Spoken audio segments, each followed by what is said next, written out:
Dr. Malcolm Porter stood by the bedroom window, the early morning sun casting long shadows across the hardwood floor. In his hand, he held a small, velvet box. Inside lay his grandfather's pocket watch, gold-edged and delicately engraved. It had been in his family for generations, passed from father to son, and now it was time for Julian to receive it. A symbol of time, legacy, and endurance. He ran his thumb across the smooth surface of the lid and smiled faintly. The kind of smile that knew time didn't always bring healing, but it did bring perspective. Today wasn't just about a flight. It wasn't just about a diploma. It was about a lineage overcoming every quiet no, every unspoken wall, every sideways glance. Down the hallway, Danielle was orchestrating what she called controlled chaos. Her voice traveled through the house like clockwork. "Malcolm, do not forget your cufflinks. You know the ones. Gold with the black trim," she called out. "I never do," he replied, placing the pocket watch gently into his carry-on. Unlike someone who nearly left her speech binder at that NAACP gala. "Don't start," she warned playfully, walking into the room with an armful of travel-sized toiletries and a full itinerary printout. Her tailored cream suit was hung neatly on the closet door, paired with sensible yet elegant heels. Years in the courtroom had made her a force, refined, sharp, and utterly unstoppable. He watched her for a moment, how she always moved with purpose, how she always thought 3 steps ahead. He loved that about her. "You excited?" he asked, softening. Danielle didn't answer immediately. She sat down on the bed and let out a breath. "Julian's about to be a pilot, Malcolm. A black man flying commercial aircraft. That doesn't happen every day." "No," Malcolm said, sitting beside her. "It doesn't." They both knew the stakes. Julian wasn't just earning a career, he was entering a field where his face would be scrutinized more than his flight hours, where passengers might second-guess his competence without ever hearing his voice, where one mistake might not just be a mistake, but proof in some people's eyes that he never should have been there to begin with. Malcolm clasped his hands. "I still remember when he said he wanted to fly." "You remember?" Danielle chuckled. "He built that paper plane and threw it straight into the neighbor's grill, and then tried to sue the wind."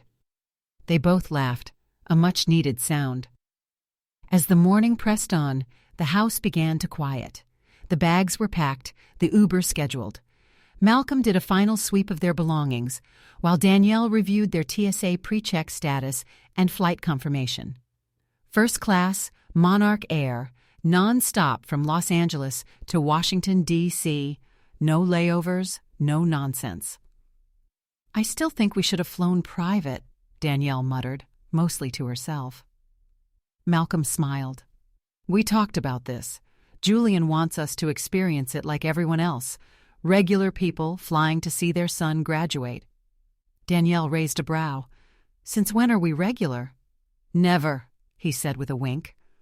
As they stepped outside, a cool breeze brushed against their faces. Spring in Los Angeles had that crisp optimism, a kind of clarity in the air. The Uber driver was punctual and polite, even complimenting Malcolm's shoes. "You two headed somewhere special?" he asked. Danielle replied with a proud smile, "To see our son walk across the stage at Howard." "Now that's what I'm talking about," the driver said, nodding with genuine warmth. The ride to LAX was smooth, filled with soft jazz on the radio and scattered conversation. They passed familiar landmarks, the Wilshire Corridor, the rows of palm trees like silent sentinels. The city, usually loud and sprawling, felt unusually aligned today. As they neared the airport, Danielle pulled out her phone to check for any delays, her eyes narrowed. Gate changed, from 42B to 59A. Why the sudden shift? Malcolm shrugged. Maybe just logistics. But Danielle frowned. "You know what I always say. Sometimes logistics wear prejudice like a name tag." Malcolm didn't respond. He looked out the window, watching as planes soared overhead, metal birds cutting through blue. "I just want today to be about Julian," he finally said. "Not all the other stuff." Danielle reached over and squeezed his hand. "It still will be," she said. "But if the other stuff comes up, we'll handle it like we always do, together." They exited the car and retrieved their luggage. Danielle tipped the driver generously and thanked him. As they walked into the terminal, the automatic doors whooshed open, greeting them with cool, conditioned air and the scent of overpriced coffee. LAX was buzzing with travelers dragging roller bags, hugging loved ones, juggling coffee cups and boarding passes. An airline rep near the check-in counter waved them over. "First class?" she asked, her tone neutral but cautious. Danielle handed over their digital boarding passes without a word. As the rep scanned them, a smile finally broke across her face. "Enjoy your flight." They moved forward through the airport, trying not to let their years of experience steal the anticipation from the moment. "Just think," Malcolm said softly as they approached security. "Tomorrow, we'll be watching Julian wear those flight wings." Danielle smiled, eyes soft. "And maybe, just maybe, the world will start to see what we've always known. He was born to fly." And in that brief window of peace, just before the metal detectors, just before the policies disguised as procedures, they both held on to something rare and beautiful: hope. The line for TSA pre-check at LAX moved with robotic rhythm: shuffle, pause, advance. Danielle Porter stood with her arms crossed, eyes flicking from one monitor to another, watching as passengers were waved through or pulled aside. Malcolm stood just ahead of her, shoes polished, carry-on in hand, posture straight as ever. To an outsider, they might have looked like any distinguished couple preparing for a business-class vacation. But their eyes, those told another story. Alert, trained, weary in ways only experience could teach. Danielle's phone buzzed with a text. "Julian, y'all better not cry too hard when I cross that stage."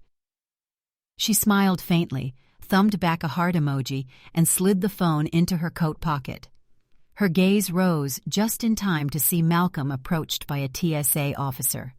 "Sir, would you mind stepping to the side for a random screening?" Malcolm didn't flinch. He gave the faintest nod and moved without a word, placing his bag on the table near the scanning machine.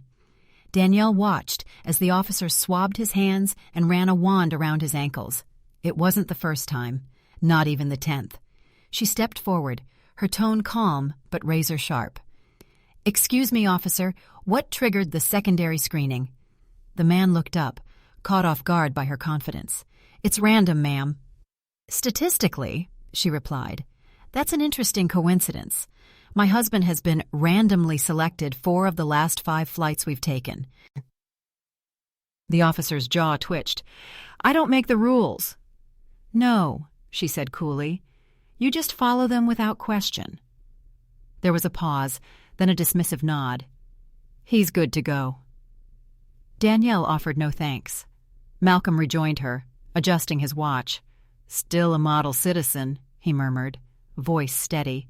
She didn't answer. Her hand found his as they resumed walking, fingers interlocking with the ease of decades together. They passed a coffee kiosk, the scent of espresso briefly dulling the edge of the moment. At the next terminal screen, Danielle scanned the listings. "Gate 59A.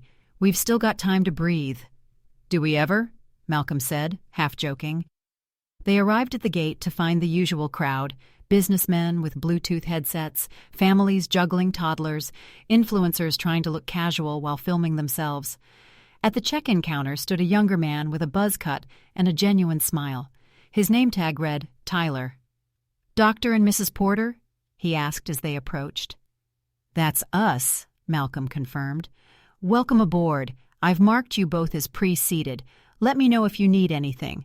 Congratulations, by the way." Danielle tilted her head. "On." "Your son," Tyler said, eyes lighting up. "Julian Porter. I follow the Howard Aviation program on LinkedIn. He's kind of a big deal." That stopped her. "Well, that's unexpected." "Good unexpected, I hope," he said with a grin. "We don't see many like him in that field. He gives people like me hope." Danielle smiled, more touched than she'd expected. "Thank you for saying that." Tyler nodded. "Have a good flight." As they entered the jet bridge, Malcolm leaned in. "Not all surprises are bad." "Still makes me nervous," she muttered, "when things seem too smooth." They boarded early, first-class privilege, and took their seats, 2D and 2E, window and aisle, side by side.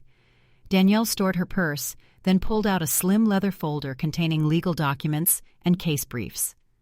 Malcolm adjusted the air nozzle overhead, then retrieved a small photo of Julian in uniform, age 16, beaming inside a flight simulator.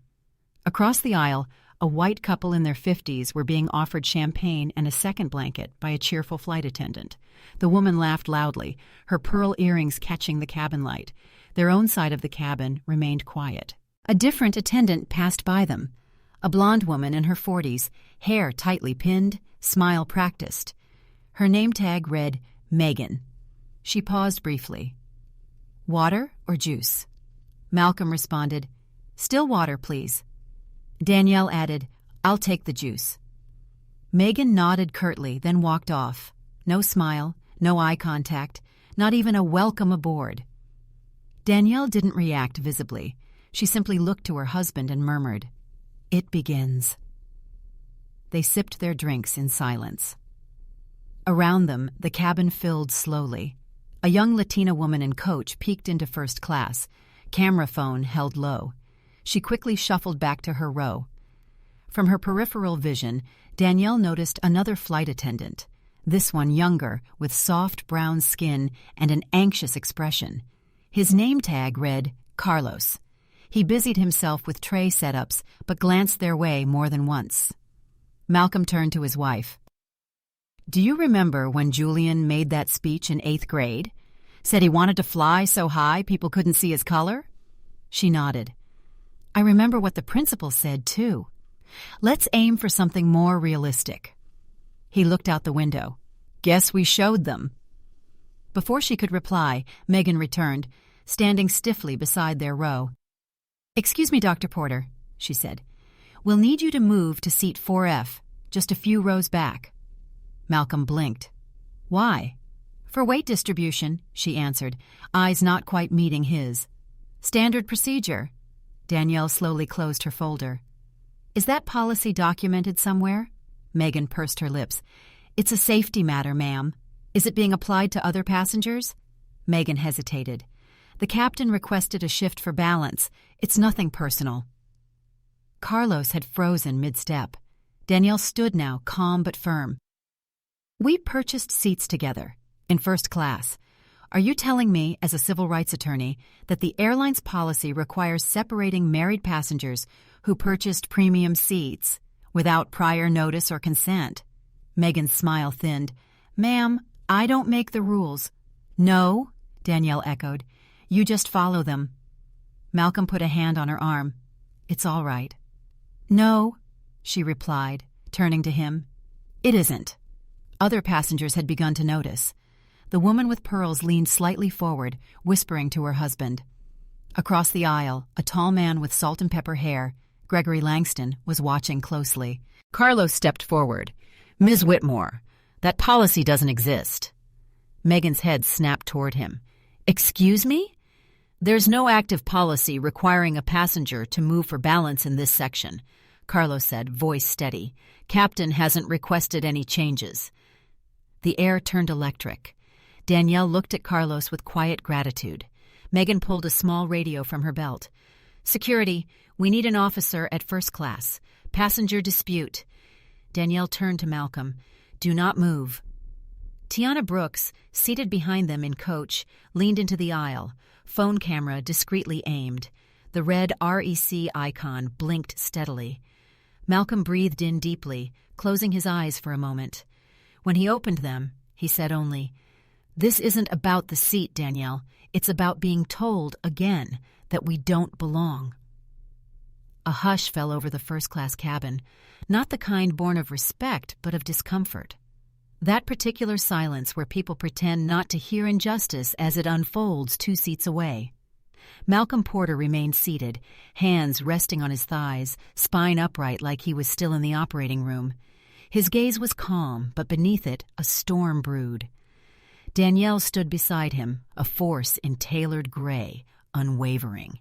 Megan Whitmore, the flight attendant, tightened her lips as she turned slightly, eyes scanning the cabin, silently demanding backup from anyone. None came. Carlos Vega lingered a few rows behind, hesitant but present. He clutched the service cart as though it grounded him to something real. From the rear, a uniformed airport security officer approached. Officer Maxwell. Mid-30s, stocky build, clean shave, eyes already weary from the day. He approached the couple with careful neutrality. "I understand there's been a seating issue," he said. Danielle turned toward him, voice level. "Yes, we're being asked to separate without valid explanation. We paid for these seats together." Malcolm spoke up, his voice deep and deliberate. "We were told it's for weight distribution, but no other passengers have been moved." Carlos shifted forward. "That's correct, sir," he added. "No such policy has been announced or enforced from the cockpit. No one else has been reassigned." Maxwell glanced at Megan. She stiffened. "It's standard safety discretion," she said quickly. "We have full authority to manage seat assignments." And Danielle reached into her bag and retrieved a slim leather wallet. She flipped it open, revealing her Bar Association ID. "I'm not challenging your authority," she said calmly. "I'm challenging your reasoning. If this is about safety, I want written documentation. And if it's not, I'd like the captain present." Several passengers stirred. Gregory Langston, across the aisle, cleared his throat. "I've flown Monarch for 15 years, he said. "I've never once seen someone removed for balance in first class." Megan's face flushed. "This doesn't concern you, sir." "It does," he said plainly, "because if you're targeting these people for reasons you can't explain, it concerns all of us." In coach, Tiana Brooks pressed her finger to her phone screen. Her live video was climbing by the second, 40,000 views. 60. The caption read, "First class while black. Watch Monarch Airlines try to split up this couple." Officer Maxwell rubbed his brow. "Ma'am, sir, are you refusing to comply?" Danielle drew in a breath. "I am asserting my rights," she said. "Unless there's a legal or safety-based reason for us to move, we will remain seated. If you remove us, you'll be doing so on public record." Carlos stepped fully forward now. "There is no reason," he said. "Captain hasn't issued any safety directive. I verified with the cockpit before takeoff. This is personal, not procedural." Malcolm looked up at Megan then. For the first time in the encounter, his voice held edge. "Tell me the truth," he said. "Is this about safety, or is it about us?" Her mouth opened, then closed. The cabin door behind them clicked open. Everyone turned. A tall black man in full Monarch uniform stepped out of the cockpit.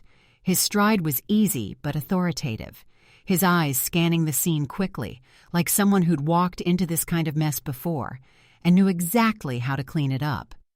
Captain Andre Collins. His voice cut through the tension with warm precision.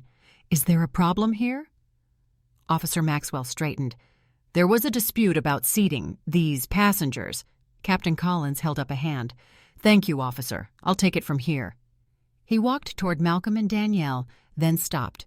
A slow, knowing smile spread across his face.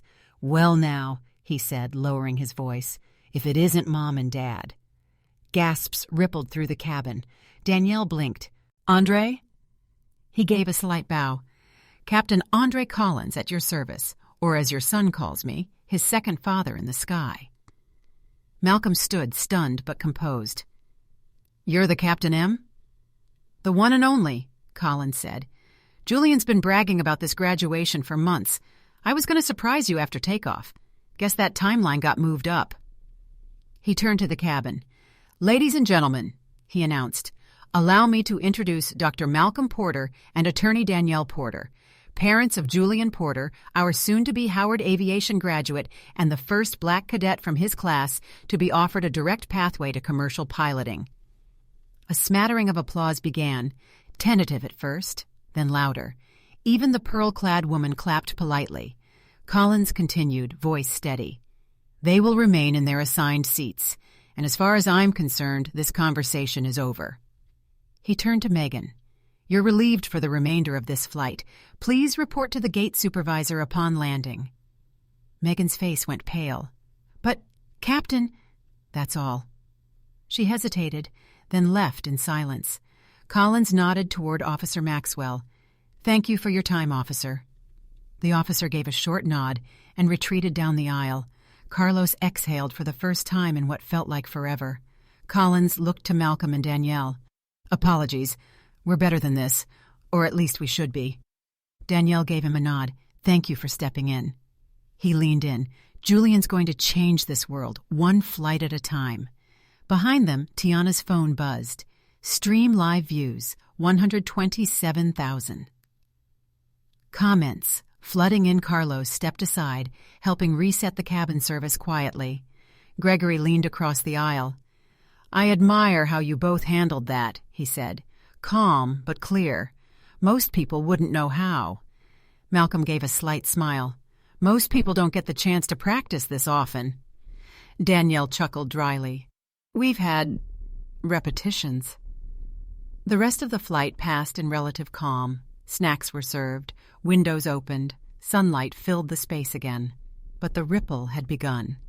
A young flight attendant whispered to Carlos mid-service, "You did the right thing."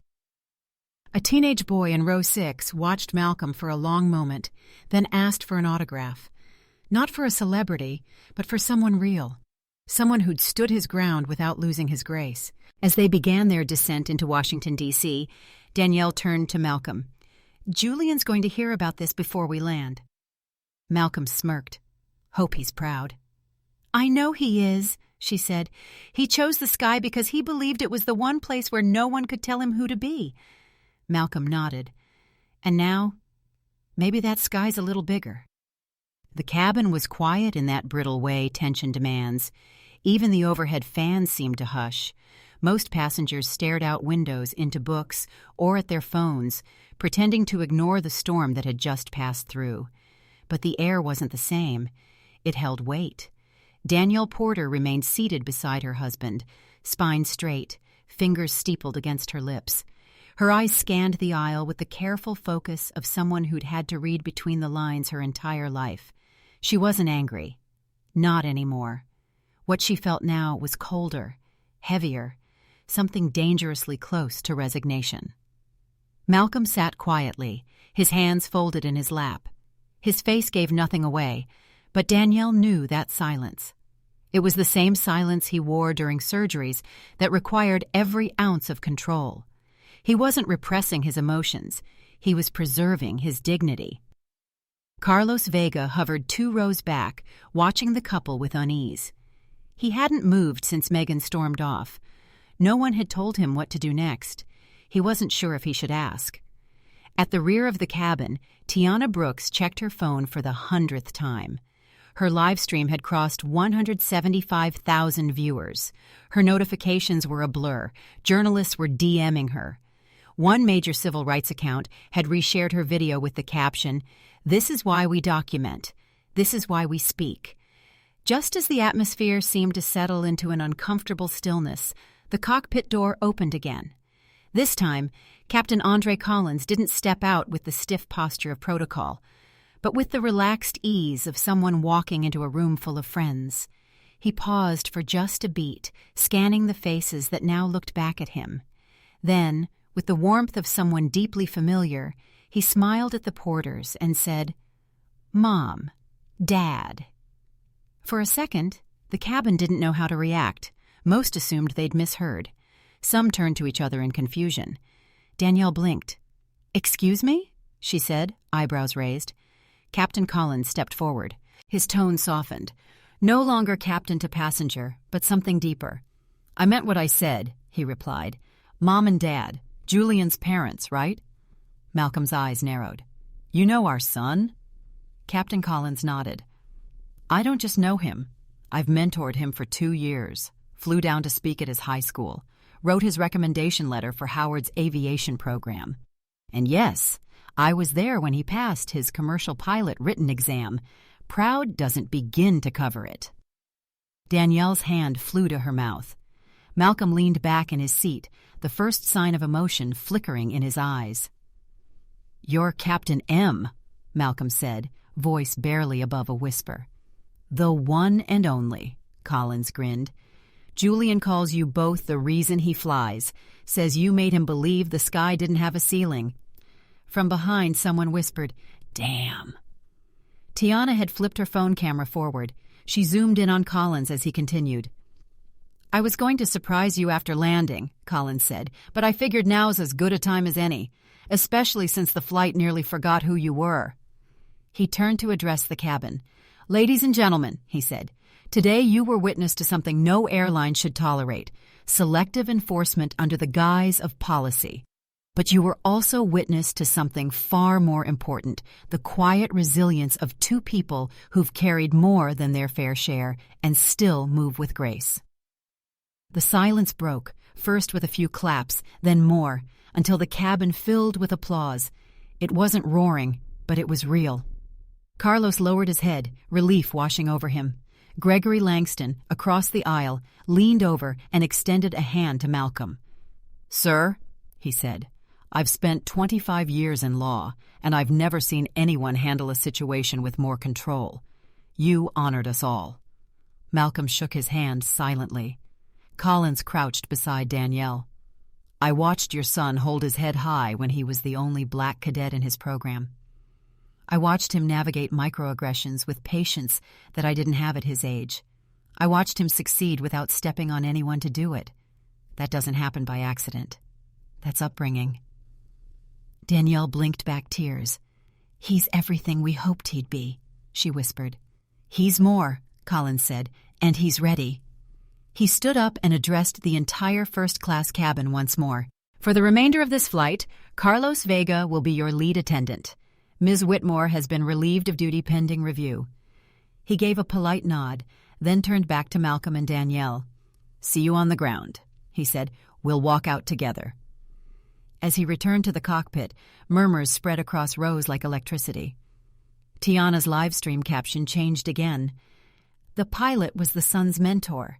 You can't write this better than it happened."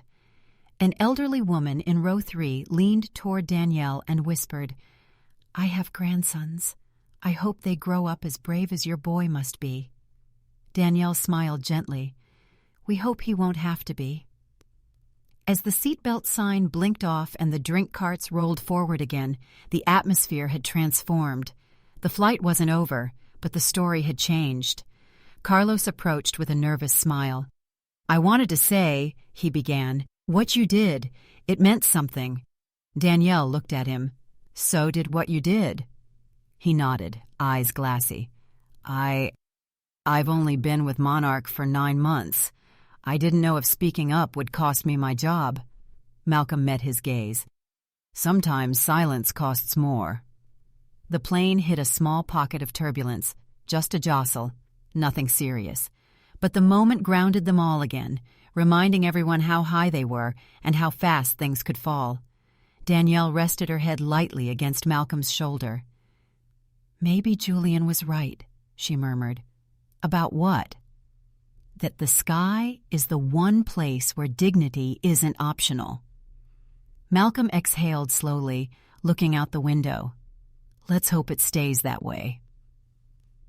The landing gear hit the tarmac with a familiar jolt, one that carried a strange sense of finality. As the Monarch air flight coasted toward the gate at Washington Dulles, the cabin remained unusually still.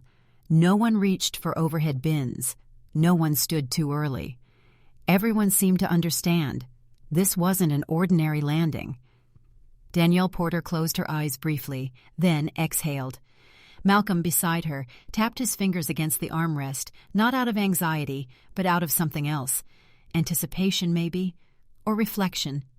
From the front, Captain Andre Collins' voice crackled over the intercom. "Ladies and gentlemen, welcome to Washington, D.C. Weather's a perfect 72 degrees. We appreciate your patience, your presence, and, most of all, your attention. Sometimes flights come with a little more turbulence than expected. We hope today clarity landed with us, too." A soft wave of applause followed. Carlos stood near the cockpit door, nodding at each passenger as they exited. He looked tired, but lighter, like he'd shed something invisible. Danielle and Malcolm waited until the aisle cleared before standing. Gregory Langston, who had remained quietly observant throughout the flight, stopped before leaving and said, "I hope you'll consider legal action. What happened today deserves more than policy changes. It deserves accountability." Danielle smiled slightly. Sometimes changing the system matters more than courtroom victories. Gregory raised an eyebrow. "That's the first time I've heard a lawyer say that." "I'm not just a lawyer," she replied. "I'm a mother." Captain Collins met them just outside the jet bridge. Still in uniform, he extended a hand to Malcolm first. "Proud to fly you today." Malcolm shook it firmly. "Prouder to meet you." Collins looked at Danielle. "Got a few folks waiting to talk with you both. Monarch's VP of Operations insisted on meeting you personally." Danielle exchanged a glance with Malcolm. "This gonna be a PR cleanup?" "Probably," Collins said, grinning. "But maybe not just that." They followed him down a private corridor where an airline representative guided them into a modest lounge. Inside stood a sharply dressed black man in his late 50s, polished but unpretentious. Raymond Ellis, a name Danielle knew from industry circles. He stepped forward, hand extended. "Mr. and Mrs. Porter, thank you for giving me your time." Danielle didn't take his hand immediately. "Depends on what you plan to do with it." Raymond nodded, not offended. "Fair," he said. "Let me begin by saying, what happened on that flight should not have happened. Period." Malcolm folded his arms. "Is that the company's position, or your personal one?" "Both," Raymond replied. "I joined Monarch to change how this industry treats people who look like us. Today was a reminder that the work isn't done." Danielle tilted her head. "So what now?" "We've suspended Ms. Whitmore pending investigation. Carlos Vega will be promoted to senior attendant rotation next month. And more importantly, we want to partner with you." Danielle raised an eyebrow. "In what way?" Raymond walked to a table and opened a leather folder. Inside was a proposal draft. "We'd like to create the Porter Collins Aviation Fund, a scholarship program for young black students entering aviation. Piloting, engineering, flight operations, named after your family and the captain who's already made history with Julian." Malcolm leaned forward. "You're serious?" "As a heart attack," Raymond said. "We also want your help reviewing our internal bias training and rewriting some of the procedural flexibility guidelines that let moments like today happen." Danielle skimmed the document. It wasn't just PR, it was thorough. "How many students per year?" she asked. 10, fully funded," Raymond said. "More if the board agrees to expand." Malcolm looked at his wife. Her eyes were misty, but her voice was steel. "We accept." Raymond smiled. "Julian's gonna be proud." At that moment, her phone buzzed. Julian. "Y'all okay? Social media is blowing up. Are you famous?" Danielle laughed aloud, really laughed. She typed back, "Only if you're watching CNN." Collins handed Malcolm a framed announcement, printed just an hour earlier. Monarch Air launches historic scholarship program to advance black representation in aviation. Below it, a photo of Julian in training gear, flanked by Collins and a Monarch jet in the background. Malcolm held the frame carefully. "He always wanted wings," he said quietly. Danielle touched his shoulder. Now he's giving them to others. Later that evening, in their hotel suite overlooking the Potomac, Danielle finally sat without shoes, curled on the couch beside her husband. Room service had brought tea and lemon cake. The television was muted, playing coverage of the day's events with captions flashing beneath their faces. Julian was scheduled to land tomorrow afternoon. Malcolm turned toward her. "Think today made a difference?" She nodded slowly. "I think it proved dignity doesn't whisper. It waits. Then it speaks when people are listening." He smiled. "And today," she added, "people listened." The late afternoon sun dipped behind the hangars of Washington Dulles, casting long shadows across the tarmac. A hush fell over the small crowd gathered near Gate 42. Family members, press, airline staff, and a group of scholarship recipients standing in crisp navy blazers with embroidered wing pins. They were here for something that rarely happened in commercial aviation, a ceremonial takeoff, not for a new route or a new aircraft, but for a new legacy. Julian Porter stood tall in full uniform, his cap tucked under his arm, eyes scanning the small gathering until he spotted them. His parents.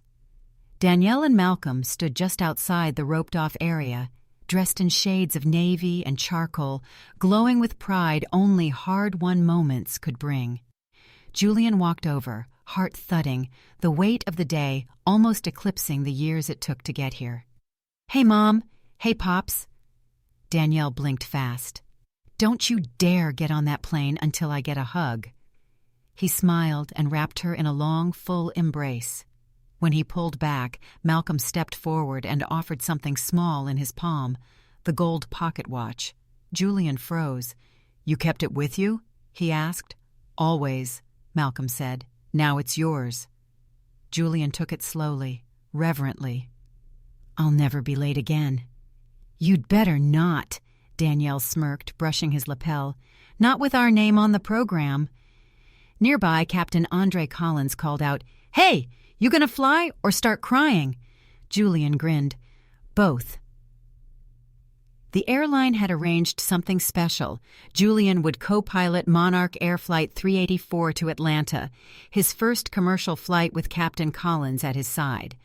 The plane's nose bore a new decal, unveiled earlier that morning, the Porter Collins Aviation Scholars Program. Dignity isn't a small thing, it's everything. As boarding began, a ceremony played on the monitors near the gate. Footage of the 10 inaugural scholarship students, each holding a letter of admission into top aviation schools. Footage from the incident that started it all was briefly shown. Muted, respectful, but followed by images of change. New policy signs in Monarch terminals, updated training centers, the diversity committee Danielle now co-chaired. Tiana Brooks stood near the media section, no longer just a passenger with a phone, but a contributor for a major online publication. She had done 5 interviews in 2 weeks and was currently pitching a docuseries titled Skyward, When Justice Flies. As Julian prepared to board, the PA system buzzed to life.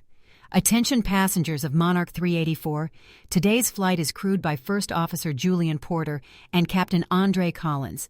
This is a historic flight, the first to be operated by a graduate of the very program it inspired." Applause broke out across the gate. Inside the aircraft, 2 seats in first class were marked with placards that read, "Reserved in honor of those who refuse to be moved. Dr. Malcolm Attorney Danielle Porter, neither seat would be sold on this flight or on any Monarch flight on Julian's route, a permanent gesture." As the aircraft taxied toward the runway, Danielle and Malcolm stood at the terminal window, arms around each other. "You ever think this moment would come?" Malcolm asked softly. "I dreamed of it," Danielle replied, "but reality always made it feel too fragile." He watched the plane line up for takeoff. Not fragile anymore. The jet engines roared to life, and the aircraft surged forward, nose lifting into the sky with grace and purpose.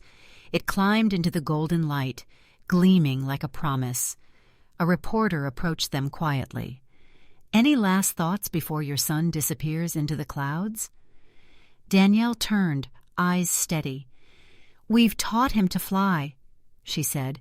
"Now the world has to learn how to watch with respect." The reporter blinked. "That's powerful." Malcolm added, "It's not just about him. It's about everyone who deserves to rise without being weighed down." The plane grew smaller in the sky until it became a silver speck, then vanished into the horizon. Danielle whispered, more to herself than anyone, "He's free." There's a quiet kind of beauty in watching a plane disappear into the horizon, its wings steady, its course certain, even as the world below still wrestles with old habits. As Julian Porter lifted into the sky on his first commercial flight, co-piloting the very aircraft that once threatened his parents' dignity, something more than altitude was gained. For those watching from the ground, it was more than pride. It was recognition. This story wasn't just about one family's journey through a single flight gone wrong. It was about what happens when members of the Black community carry themselves with grace through turbulence they never asked for. Malcolm and Danielle Porter didn't raise their voices. They didn't make a scene. They stood firm, armed with knowledge, love, and the quiet kind of strength that too often goes unseen. Their resistance wasn't loud, but it was powerful. The truth is, we're all boarding something in life. Some of us are waved through with smiles. Others are asked to prove again and again that we belong. But as this family reminded us, dignity is not something granted. It is carried. And when you carry it well, when you stand for what's right without bitterness and respond to injustice with clarity, you do more than defend your place. You build a better path for others to follow. For those of us in the Black community, this lesson rings familiar. We've watched generations push forward with quiet courage, grandmothers who never raised a fist but raised whole families in dignity, uncles who served in silence, fathers who walked away from confrontation not out of fear but to protect something bigger than themselves. The Porter's story is not rare, it's just rarely seen. And that's the heart of it. Don't judge by appearance, because truth and justice often come from the place you least expect, from the people the world has too long ignored. Like a lighthouse shining from an old coast, sometimes it's the silent example that becomes the clearest guide. So today, maybe pause for a moment. Think about your own journey, your own flight path, your own gate change. Consider how many times you stood tall in the face of subtle wrongs, or maybe how often you could have spoken up for someone who did. Because the story of the Porters isn't just theirs, it's all of ours. And if this story found a place in your heart, consider sharing it with a neighbor, a friend, or someone in the Black community who may need reminding that their presence, their grace, and their strength have always mattered more than they know.